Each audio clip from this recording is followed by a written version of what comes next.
Hey church, welcome again to Testimony Tuesday. It's my name's Brendan and I've got Scotty with us tonight, and you're in for a treat. If wherever you are at home or watching on your phone, that rhymes. I hope you enjoyed tonight. I hope you've enjoyed the other Testimony Tuesdays. If you haven't had a chance, make sure they're on our website or on YouTube. Make sure you catch up on them because there's some great stories there. If you want to be a part of Testimony Tuesday, please drop me a phone call, drop me an email. I'd love to be in touch with you to make it happen. But Scotty, I just want to, Scotty, tell us a bit about yourself. Okay, yeah, well, in my very early days, I, right through my whole schooling life, I went to about 14 different schools. That's a pretty big bit of trivia about me, and that came with a lot of challenges because 14 different schools means that I never really completed more than 1 or 2 years with one group of friends. So it was a major impact on my social life. And also on top of that, I lived with my single mum, so it was just me and her, and that made things, it was pretty tough because mum had a lot of problems where just life challenges like everybody has, but it was just difficult where we had to keep on running from different house to different house, and different schools and all that sort of thing. So that was my growing up. And how did you first come in contact with the church or with Jesus, or how did those, I guess, those two worlds of you travelling around and different schools, how did those worlds collide? Well, it came to when I was about 14 or 15 years old. Things got really difficult. Like mum had no money. We were scrounging around for the last dollar to get milk and things like that, and there were just all other sorts of problems that made things really difficult. And she started reaching out for help, and it just happened to be that out in the Warrigal area where we lived, she did get help from somebody at the Rokeby Baptist Church, which is a tiny little church in the middle of nowhere. There's no shops there. It's about 10 k's out of Warrigal, in a little farming community. So a couple of really lovely families came around and just knocked at our door. Mum was unsure, and they invited her to church, or us.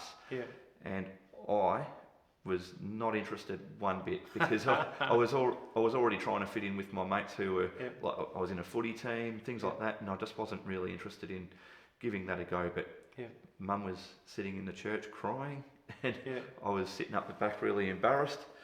But it wasn't long before I started realising that the people that were here to help, and I didn't know why they wanted to help so much, but I also met one of my best mates of all time, Rob Horsburgh. He's in this church now, and so people like that became my big brother, and there was just no going back from there. Like I really did start to experience Christ's love through them. So was that your first encounter with, I guess, a church or a group of Christians in your life? Yes, it was. So I didn't know what to expect. I was thinking that it was just going to be like standing up, singing your hymns and going home. But no, it was all about the relationships which I started to get involved in. That's cool. That's cool. So Scotty, when did, I guess you told us a bit about your journey. When did Jesus become real to you? When did you you know what, I want Jesus in my life and I want to try and live a life for him? When tell us a bit about that. Okay, well, one major turning point in from non-Christian life to Christian life, even after being in the church for a few months, was I got supported by a family in that church to go to Cairo Christian School, which is in Druin, and I was at Warrigal Regional College, and I just jumped at that opportunity because what an amazing way to get amongst my actual friends from the church that go there. So I was actually financially supported by this family, and being in a Christian school like that, for my specific situation, that was a big, huge, like Jesus worked through the staff, the families. It's a family-run school. The students, and I could just feel Christ's love through all of those different people on a daily basis. We would pray before class, and I just felt a big sense of peace. That's cool. And I studied hard and did really well out of that. So that's where Jesus really worked hard for me to get to know him more and more. That's great, Scotty. I love that.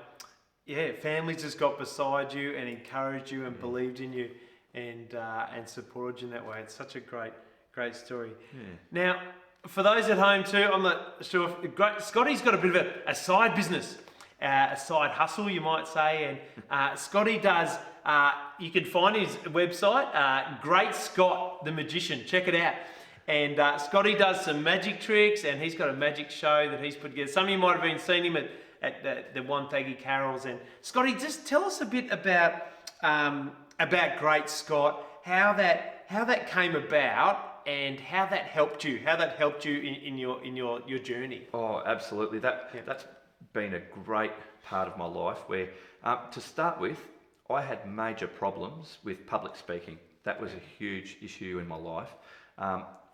When I was in school, having to do like an oral presentation, getting up and speaking about a subject in front of the class, I would just shake so much and drop all of my paperwork and could not continue. And reading some Bible verses at church, I would just go into a quivering mess, and I just didn't know what took over my body. I couldn't physically do it if I tried. So I thought, how am I going to do something about this? Because one day, hopefully I'll get married, or I'll have other needs to be up in front of people speaking, and I just will not be able to do it. And I didn't want to have that as a problem in my life. So I've always loved magic as a younger kid, watching other magicians, and I thought, how about I'll do that myself? I can entertain people. So you're going to pull a rabbit out of your hat, Scotty, or your sleeve? No, but I can pull a hair out of my nose. And so I ended up doing magic, just starting slowly, just watching DVDs and reading books. And I thought that I'd just show some friends and family, but the actual church members that I was with, family, friends, really saw that this was doing great for me, and they encouraged me to the point where they would hire me to go to their birthday parties, and they would get me out in the community and pass the word around, and I felt like I had no choice. Like, hey Scott, can you come and do my 21st birthday? And I was like, oh really?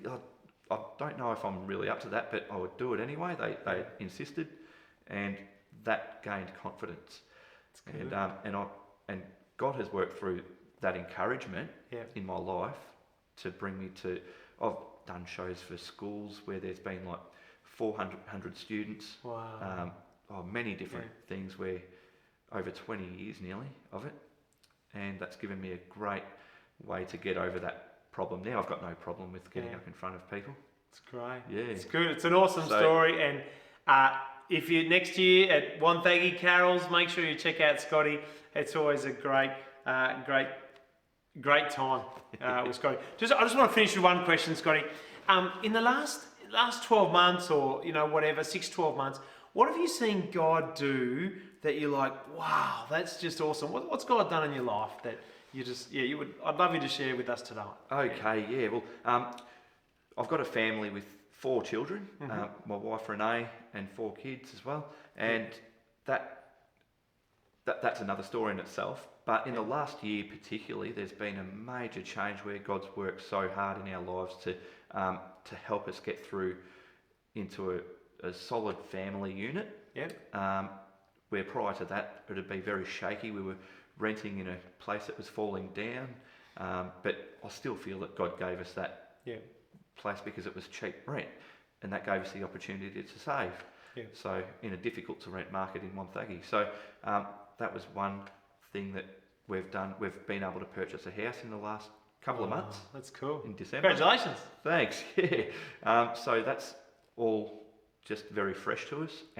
But the main thing is that we've got a newborn baby who's a year old now, but Yeah. when he was in Renee's womb, he was very, very sick. Yeah. And it's a very rare condition. Not many people would know about it, but it's called CAL. And that means that Renee and William, the baby, didn't mix well. Yeah. So Renee was fighting off William in her body. Yeah. And the doctors were very cautious, like it was very late, it was found very late, Yeah. but we had to do blood transfusions within the womb, lots and lots of to and from to Monash, and he came out absolutely fine, premature, but the thing is that all of the doctors and paediatricians nowadays are just amazed that he's actually alive, considering how late we found this problem. Wow. Where he shouldn't have actually survived medically. But so there's no question in your mind that he is a little miracle He is from a God, miracle, yes. and the only reason you got him is because God made that possible. absolutely, and through prayer from the all of our church family, we can just feel that that God has worked very hard through yourself, everyone who has been able to support us in that way.